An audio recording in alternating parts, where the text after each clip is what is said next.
Now, of course, it's difficult to really imagine what does it mean to do the Geshe. Well, what does it mean to study for the Geshe degree? Because the degree in the end is not important. Most important is, of course, doing the studies.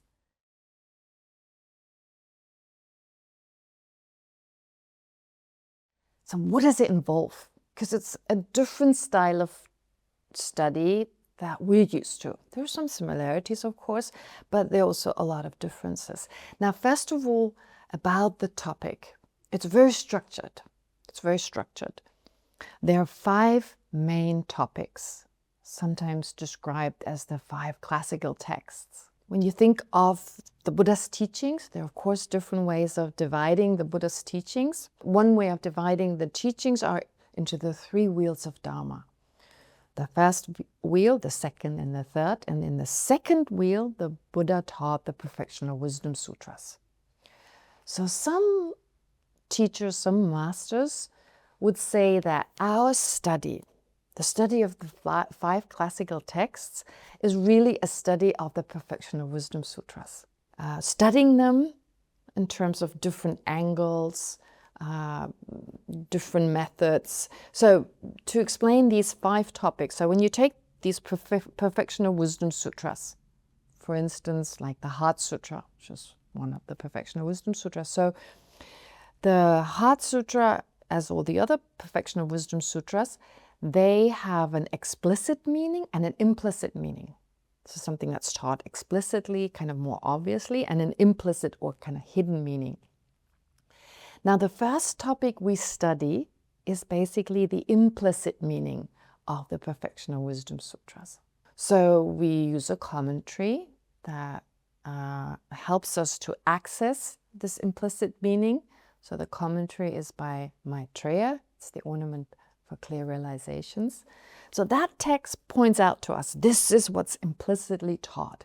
Basically, all the different paths, the different methods to attaining enlightenment. And we spend about 6-7 years studying that.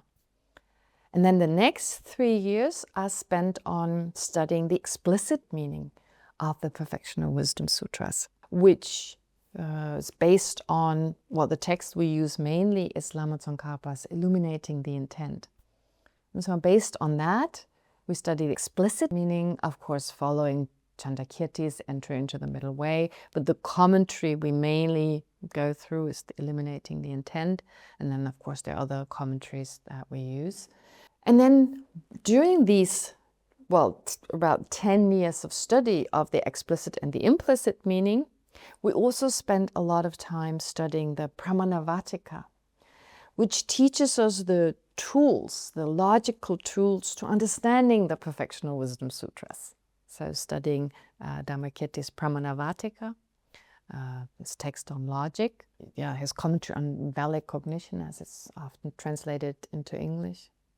And then following that is the study of phenomenology, Abhidharma, so the study of the Abhidharma Kosha by Vasubandhu, in order to understand the phenomenology, all the different phenomena and categories that already have been discussed to a certain degree, but to go further into them. And we study Vinaya. That's the last of the 5 topics. We study the Vinaya in order to understand what is the kind of discipline we need to study and, of course, reflect on and meditate on the Perfection of Wisdom Sutras. So this is all studied together with the tool of debating. Now, what I haven't mentioned yet is that before we actually start to study these 5 classical texts, so basically studying the Perfection of Wisdom Sutras in great detail, we are prepared by way of studying, well, at least 3 other topics. So we first start with what is called collected topics. That really introduces us to the debate. So collecting topics mainly from the texts of logic, so Dhammakirti's Pramanavarttika, but also from some other texts, Abhidharma Kosha and some other texts. So to prepare us for the study of, well, for the debate, for this tool, this extremely beneficial tool of debating. During that time, we study about, for instance, we start off with colors, things that we're all familiar with, and then kind of debate their relationship and, how do they connect to each other, what are the different categories of colors, then shapes and so forth. And then we go into all sorts of different topics. No need to go into it now, there's too many. And after that we study what's called awareness and knowledge, Lorik as it's also called. So we study about the mind. And the last topic is science and reasoning, which is very specifically on using syllogisms, logical consequences, how to use them, what's the correlation of the different aspects, and so forth. So this is what we study over the course of, 17, 18, whatever years. Yes.